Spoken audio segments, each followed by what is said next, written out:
Bismillahirrahmanirrahim. Assalamualaikum warahmatullahi wabarakatuh. Allahumma sholli wa sallim wa barik ala Muhammadin wa ala alihi wa ashabi ajmain amma ba'du.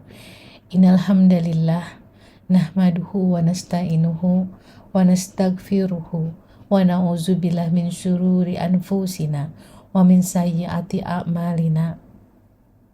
Man yahdihillah fala mudhillalah wa man yudlilhu fala hadiyalah.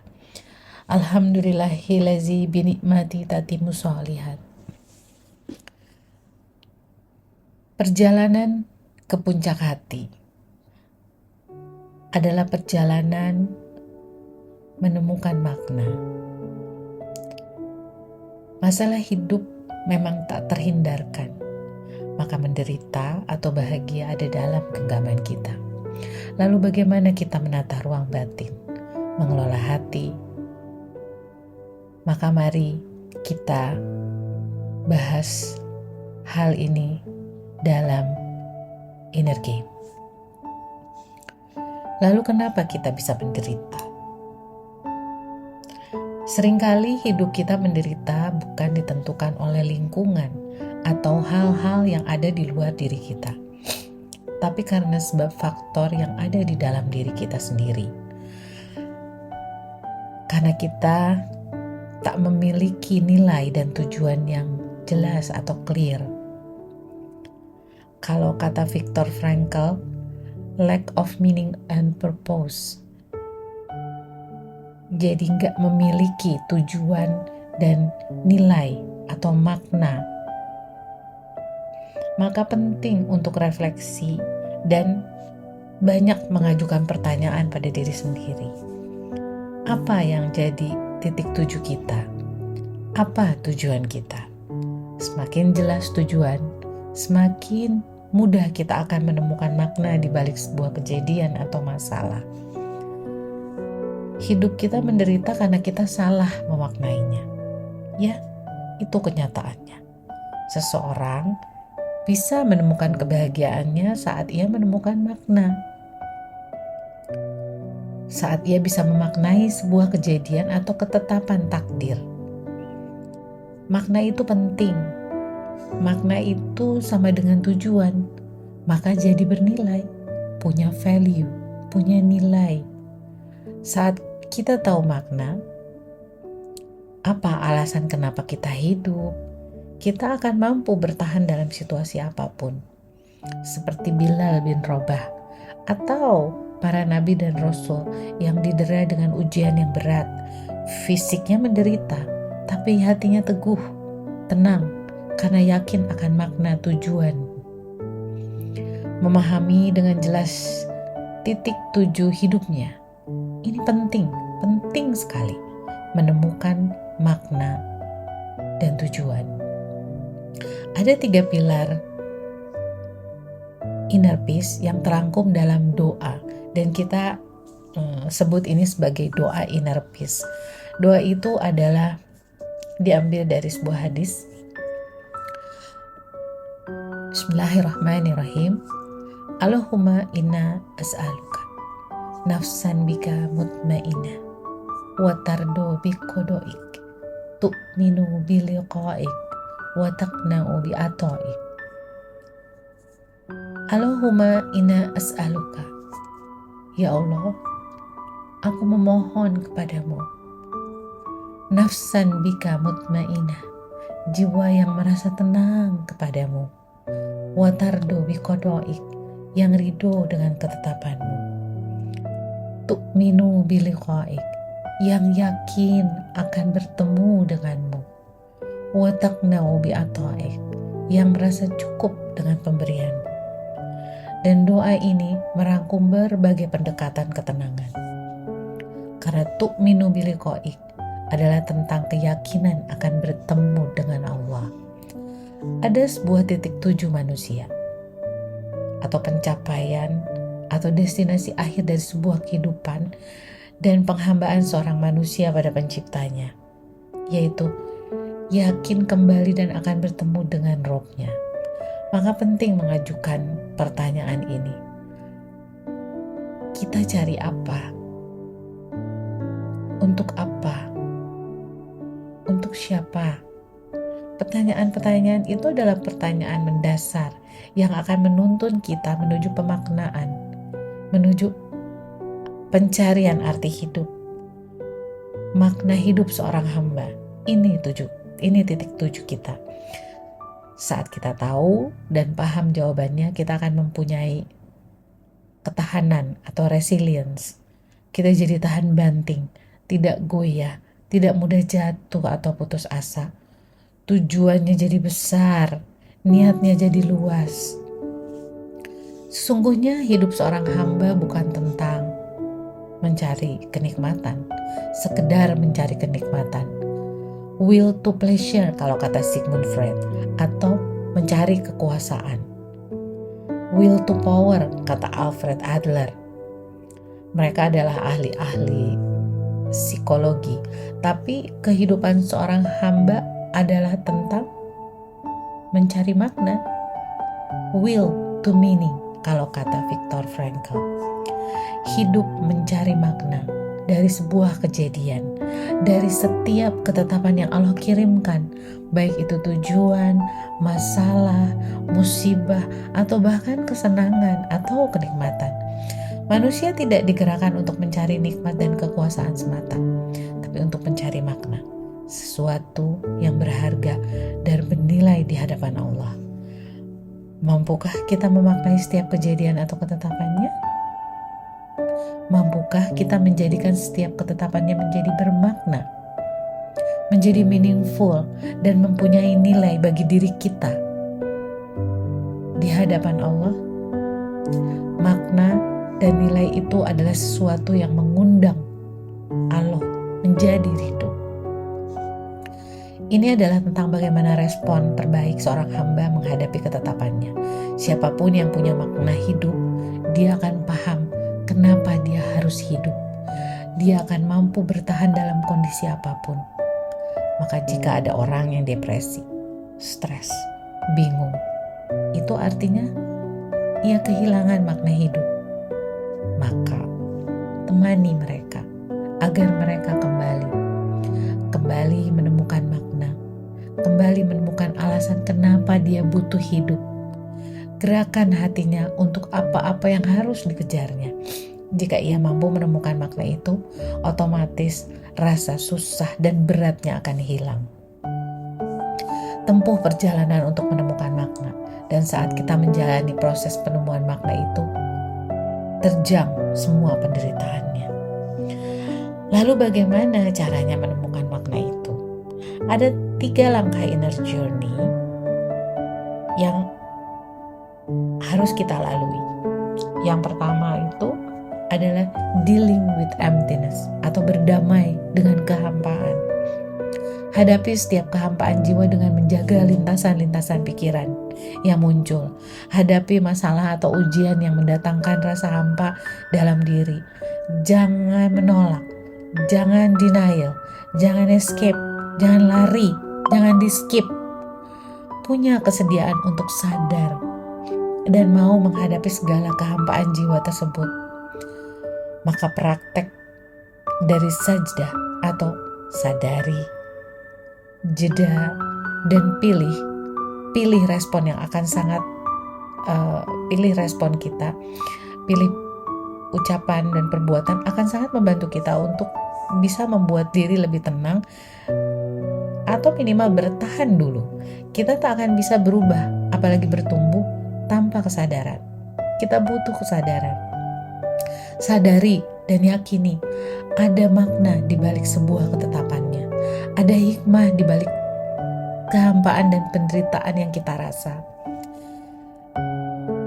Dan kita juga perlu siap juga bertanya pada diri, atau kita sebut itu self-talk, dengan pertanyaan yang positif. Apa maksud Allah di balik semua ini? Apa maksud baik Allah terhadapku? Bagaimana aku harus merespon atau menghadapi kejadian ini? Ini pertanyaan yang harus kita ajukan pada diri dan hati kita sendiri. Ketetapan Allah bukan soal sekedar kenikmatan, kenyamanan yang kita suka, tapi juga ketidaknyamanan, ujian, musibah, penderitaan yang justru kebanyakan manusia tidak suka. Tapi semua itu bukan juga sekedar soal nyaman atau tidak nyaman, suka atau tidak suka. Ini tentang berdamai dengan rasa hampa, kesedihan, sesuatu yang mendatangkan ketidaknyamanan. Karena firman Allah dalam Al-Quran dikatakan bahwa apakah kamu kira cukup dengan menyatakan beriman padahal kamu belum diuji? Maka biasanya dalam upaya berdamai dengan sebuah keadaan atau rasa hampa, sedih dan seterusnya, ada tahapan atau fase-fase yang akan kita lalui. Biasanya di fase pertama itu kita harus terima dulu rasa hampa atau sedih itu. This time it's okay. Mungkin hari ini, mungkin saat ini gak apa-apa kok. Ini okay, saya terima dulu. Nanti di fase kedua, seiring yang waktu sedikit demi sedikit pertolongan Allah itu akan datang. Tapi yang jangan pernah hilang dari diri kita adalah prasangka baik kepada Allah.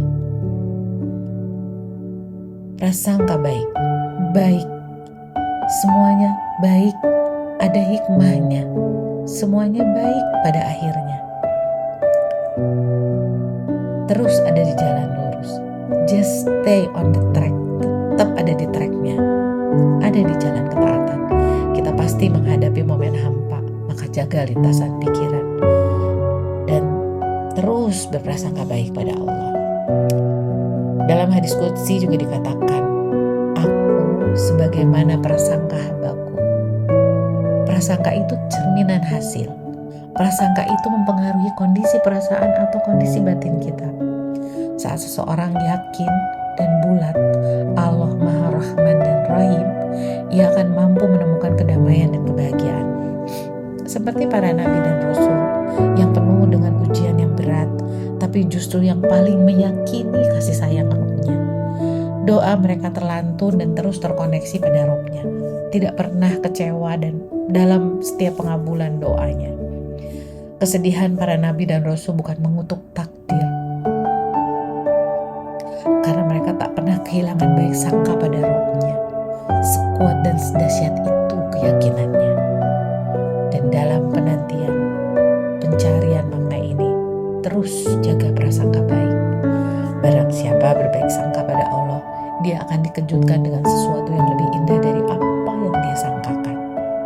Seandainya kita masih berat dihadapkan dengan masalah dan di titik itu masih bingung dengan apa maksud Allah, maka pejamkan mata dan katakan, hamba hanya ingin berbaik sangka padamu ya Allah. Poin kedua, dalam langkah inner journey ini adalah menemukan makna hidup atau discovering meaning in life. Berupaya menemukan dan memilih makna. Saat sudah deal atau berdamai dengan rasa hampa tadi dan berusaha menjaga baik sangka, kita akan punya, sebenarnya kita punya kebebasan memilih atau yang kita sebut spiritual freedom. Spiritual freedom ini tidak bisa diambil oleh siapapun. Bahkan saat semua kebebasan kita dirampas atau dijajah oleh manusia, tidak bisa. Kebebasan memilih adalah kebebasan kita, kebebasan diri kita untuk memaknai penderitaan yang kita rasa, yaitu dengan memilih pikiran dan sikap yang ada dalam kendali diri kita. Memilih ucapan, perbuatan, semua yang ada dalam kendali kita yang bisa kita lakukan. Mungkin secara fisik tidak nyaman, tapi secara batin itu beda. Tidak ada di dunia ini yang bisa efektif membuat seseorang bisa bertahan di kondisi terburuk apapun selain memaknai bahwa semua ketetapan yang terjadi mempunyai makna. Penderitaan dan masalah memang tak terhindarkan, tapi kita tetap bisa bebas merdeka memilih respon, sikap, dan pikiran terhadap apa yang terjadi pada diri kita. Bagaimana menggeser fokus dari situasi yang di luar kendali kita, dari faktor-faktor eksternal yang di luar kendali kita, menjadi pilihan yang ada dalam kendali diri kita, yang ada di dalam internal diri kita. Kita tidak bisa mengubah situasinya yang di luar, tapi kita punya kebebasan untuk memilih, untuk mengubah sikap kita terhadap situasinya, mengubah putus asa jadi harapan, memilih baik sangka ketimbang buruk sangka. Bagaimana menemukan makna hidup itu sebetulnya? Ada banyak cara, yaitu dengan salah satunya berkarya, lalu membangun hubungan dan memaknai penderitaan. Berkarya, melayani dan bermanfaat bagi sekeliling, bagi anak, bagi orang tua, bagi pasangan, bagi orang-orang terdekat kita. Lalu membangun hubungan dengan pasangan, anak-anak, orang tua, dan orang-orang sekeliling kita. Kemudian memaknai penderitaan. Temukan makna dalam sebuah keadaan yang tidak nyaman. Temukan makna dalam sebuah penderitaan yang kita rasa sebagai kesempatan untuk mendapatkan makna agar menjadi hamba yang lebih baik dan lebih taat dalam rangka menggapai cintanya Allah. Orang yang menderita dan hampa karena tidak mampu menemukan makna dari apa yang sedang dijalani. Seperti sabda Nabi Shallallahu Alaihi Wasallam bahwa orang mukmin tidak pernah rugi, nyaman atau tidak nyaman semuanya baik. Sadari dan pahami karya seperti apa yang bisa membuat bermakna di sisa umur ini. Siapa yang kita anggap penting saat hampa dan tidak nyaman? Keindahan makna apa yang bisa saya dapat? Cari dan temukan makna di situ, di pertanyaan-pertanyaan itu. Fase menemukan makna itu ada 3. Fase pertama itu bertahan. Pada saat momen terberat, tidak apa-apa jika belum bisa menerima. Tidak apa-apa jika sabar tapi belum ridho. Minimal sabar dulu. Sabar itu bertahan. Saat pahit, memilukan, sesuatu yang membuat kita terkaget dengan serangan tahap pertama yang luar biasa goncangannya, dari sebuah kejadian atau ujian atau musibah atau apapun keadaannya, paling tidak bertahan dulu walau mungkin belum rela. Kalau kata Ibnu Qayyum, sabar, tahan dulu, nanti akan muncul ridho, sampai nanti akan muncul rasa syukur. Ini proses yang harus kita rasakan dan jalani. Sabar itu menahan walau belum rela, menahan dari ucapan dan perilaku buruk. Ucapkan innalillahi wa inna ilaihi raji'un atau qadarullah wa masyafa'al. Jadi jangan dipaksa harus ridho. Enggak harus begitu juga. Setiap orang punya ketahanan dan perjuangannya masing-masing. Tidak bisa dipaksakan. Lalu kita akan masuk ke fase kedua. Setelah bertahan tadi, setelah kita berusaha bertahan, saat air mata sudah habis, hati terbalik-balik dalam sabar dan pertahanan, akan muncul pasrah, apatis. Fase kedua ini kita sebut dengan fase apatis. Ini fase berserah sebetulnya, fase surrender. Seolah dalam kondisi bertahan tadi, seolah situasi tidak membaik. Gak apa-apa.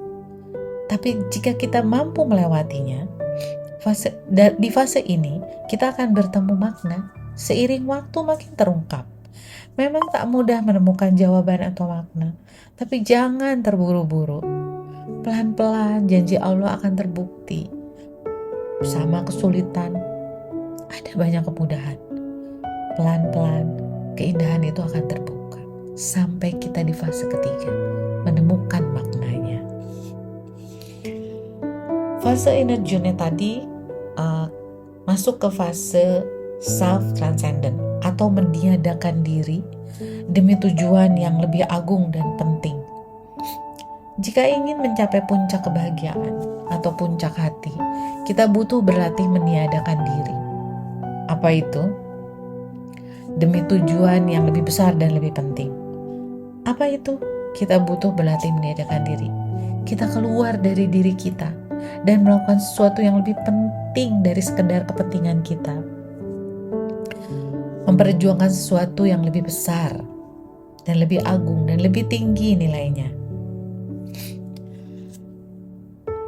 Perjalanan menuju tujuan itu ada 5 fase lagi, yaitu fase pertama, tidak tahu arah dan tujuan. Fase kedua masuk ke fase egosentris atau desire, aktualisasi diri. Fase ketiga, kita akan menundukkan ego. Itu yang disebut fase berserah atau surrender. Fase keempat, ambisi itu ada, tapi bukan tentang diri kita. Ini yang disebut dengan self-transcendent tadi. Artinya meniadakan diri demi tujuan yang lebih besar dan penting. Jadi fase keempat itu ambisi tetap ada, tapi bukan tentang diri kita pribadi, tapi tentang tujuan yang lebih agung dan penting.